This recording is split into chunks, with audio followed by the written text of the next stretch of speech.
Hello నేను మిస్ఎస్ రావు. ఆంధ్రప్రదేశ్ ఉద్యోగులు ఒక పెద్ద స్కెచ్ వేసేసారు.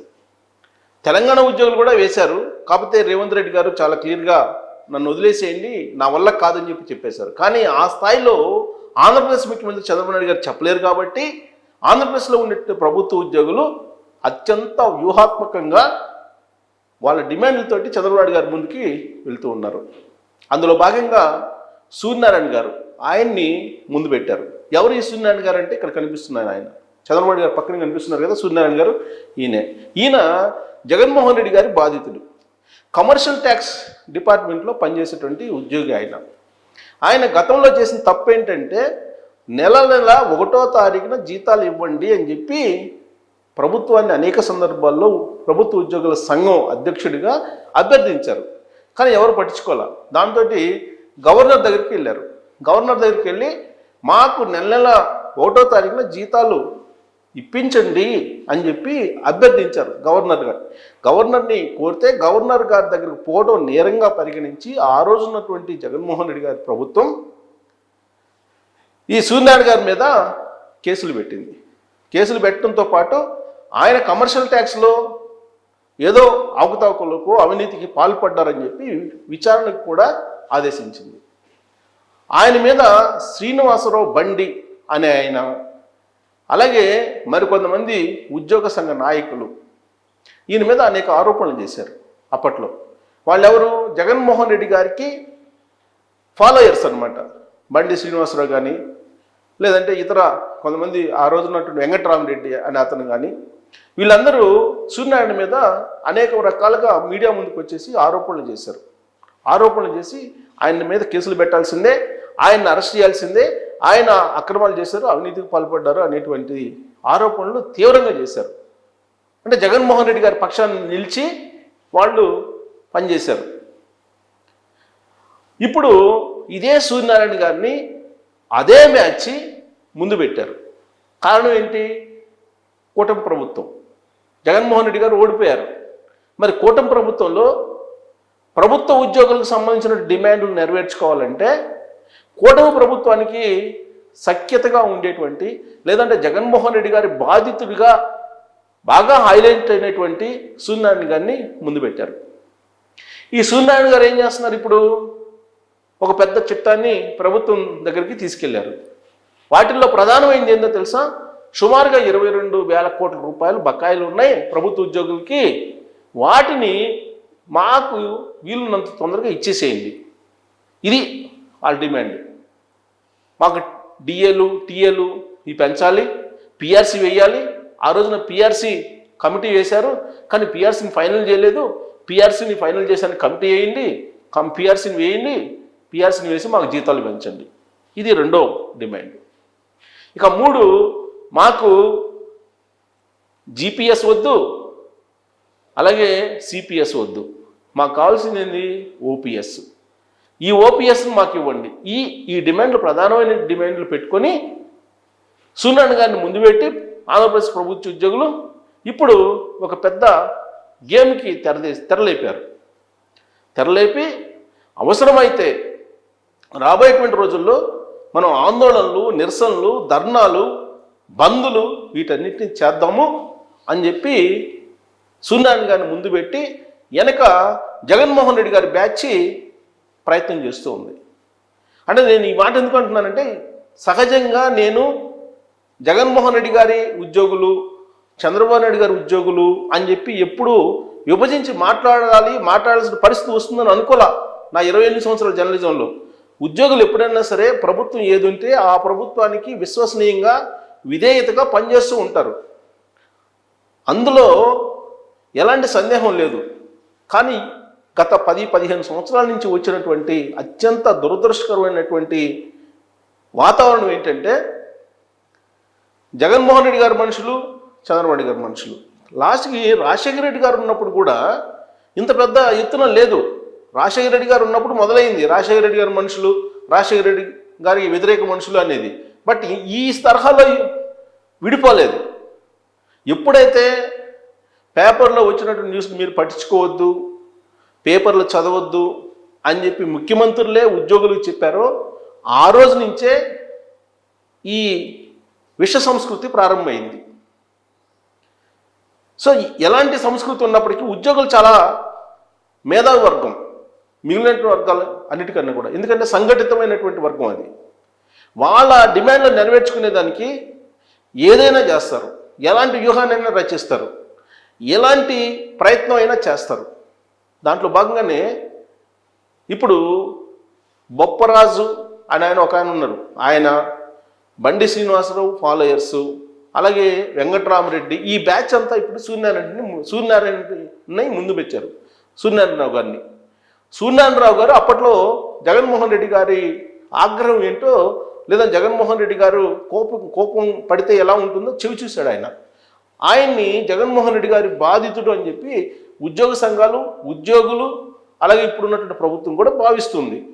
కరెక్ట్గా ఆ పాయింట్ని పట్టుకున్నారు. ఇప్పుడు ఆ పాయింట్ని పట్టుకొని జగన్మోహన్ రెడ్డి గారికి సంబంధించినటువంటి బ్యాచ్, వెంకటరామరెడ్డి, బండి శ్రీనివాసరావు ఫాలోయర్సు, అలాగే బొప్పరాజు, వెంకటేశ్వర్లు, వీళ్ళందరూ కూడా ఇప్పుడు ఈయన్ని ముందు పెట్టారు. ఈయన్ని ముందు పెట్టి వాళ్ళ డిమాండ్లు నెరవేర్చుకునే ప్రయత్నం మొదలుపెట్టారు. సరే, తప్పులేదు. ఆంధ్రప్రదేశ్ ప్రభుత్వం పుష్కలంగా ఆర్థికంగా ముందుంటే ఇబ్బంది లే వాళ్ళ డిమాండ్లు. కానీ వాళ్ళ ఎప్పుడు నుంచో ఉన్నటువంటి బకాయిలు, ఎందుకు బకాయిలు ఉన్నాయి? పిఆర్సీలు పెంచుకున్నారు, డిఏలు పెంచుకున్నారు, టీఏలు పెంచుకున్నారు. ఇష్టానుసారంగా ప్రభుత్వంలో ఉండేటువంటి పాలకుల్ని మభ్యపెట్టి ఇవన్నీ చేశారు. ఆ కారణంగా ఈ బకాయిలు ఇంతగా పేరుకుపోయాయి. సరే, ఇంతకీ ఈ పేరుకుపోయిన 22,000 కోట్లు ఇస్తే వీళ్ళు సాటిస్ఫై అవుతారంటే పిఆర్సీ వేయాలంట. మళ్ళీ ఇప్పుడు పిఆర్సీ వేయించాలి. పిఆర్సీ వేస్తే ఆ పిఆర్సీ ప్రకారం ఇప్పుడు డబ్బులు ఇచ్చే పరిస్థితి ఉండదు ప్రభుత్వానికి. మళ్ళా బకాయిలు, ఈ బకాయిలు మాకు ఇవ్వాలని చెప్పి మళ్ళీ కంటిన్యూషన్గా మళ్ళీ డిమాండ్లు. ఇది నిరంతరం. మొత్తం ఎప్పటిదాకా వెళ్తుంది ఇది? టోటల్గా ఒక శ్రీలంక లాగా ఆంధ్రప్రదేశ్ని మార్చేంత వరకు ఉద్యోగులు తీసుకెళ్తారనే దాంట్లో ఎలాంటి సందేహం లేదు అనేది ఆర్థికవేత్తలు చెప్తున్నారు. నేను కాదు, ఆర్థికవేత్తలు, కొంతమంది రిటైర్డ్ ఐఏఎస్ అధికారులు, జయప్రకాష్ నారాయణ గారు లాంటి వాళ్ళు క్లియర్గా చెప్తున్నారు. ఓపీఎస్ అనేదాన్ని కనుక పట్టుకుంటే, అది కనుక అమలు చేస్తే, అది కనుక ఓకే అంటే ప్రభుత్వం ఆ రోజుతో ఆంధ్రప్రదేశ్ని మర్చిపోవచ్చు అని చెప్పి వాళ్ళే చెప్తున్నారు. సో కాబట్టి వీళ్ళ డిమాండ్ ఓపీఎస్ అనేది నెరవేరే అవకాశం లేదు. ఒకవేళ అది కనుక యాక్సెప్ట్ చేస్తే ప్రజలే తిరగబడి ప్రభుత్వాన్ని నిలదీసేటువంటి పరిస్థితి వస్తుంది. ఇప్పుడున్నటువంటి దాంట్లో జీపీఎస్ అనేది ఉంది. సో సిపిఎస్ రద్దు అనేది చేయాలంటే, సిపిఎస్ అమలు చేయాలంటున్నారు. సిపిఎస్ అమలు చేయాలి. సిపిఎస్ రద్దు అనేది ఉండకూడదు. సిపిఎస్ని రద్దు చేసి ఓపీఎస్ని కనుక అమలు చేస్తే ఏ ప్రభుత్వం అయినా, ఏ రాష్ట్ర ప్రభుత్వం అయినా పూర్తి సంక్షోభంలోకి వెళ్ళిపోవటమేను. ఇక ఆ రాష్ట్రాలను మర్చిపోవాల్సిందని చెప్పి ఆర్థికవేత్తలు చెప్తున్నారు. అలాంటి పరిస్థితుల్లో అసలే ఆర్థిక ఇబ్బందులతో ఉన్నటువంటి రాష్ట్రాన్ని ఎలా కాపాడాలని చెప్పి చంద్రబాబు నాయుడు గారు ప్రయత్నిస్తున్న తరుణంలో ఆయన నుంచి ఇప్పటికీ 6,500 కోట్ల రూపాయలు బకాయిలు వసూలు చేశారు.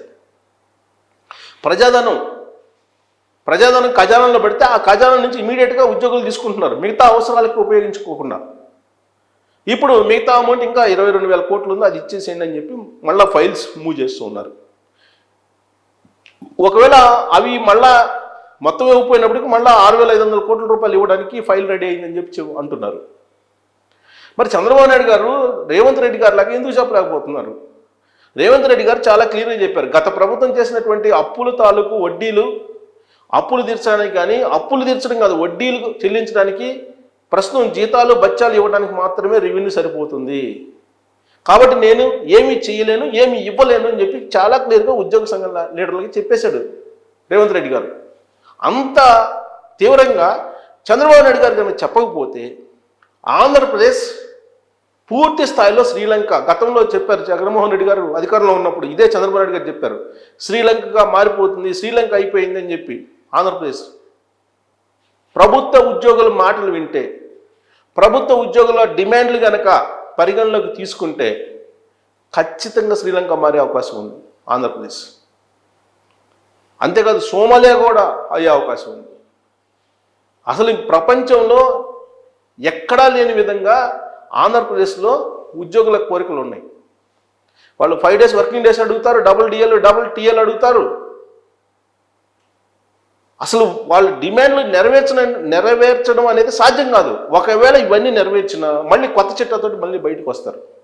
కాబట్టి రేవంత్ రెడ్డి గారు ఏ విధంగా అయితే చెప్పారో చంద్రబాబు నాయుడు గారు కూడా అంతే కఠినంగా కనుక వ్యవహరించకపోతే ఆంధ్రప్రదేశ్లో ఉండేటువంటి ప్రజలు కేవలం 3% ఉద్యోగులు ఉన్నారండి. ఆ 3% ఉద్యోగుల కోసం మిగతా 97% ప్రజల్ని కనుక పరిగణలోకి తీసుకోకుండా వీళ్ళకే పెద్దపీట వేస్తూ వెళ్తే మాత్రం ఖచ్చితంగా ఆంధ్రప్రదేశ్ మూల్యం చెల్లించుకోవాల్సి ఉంటుంది భవిష్యత్తులో.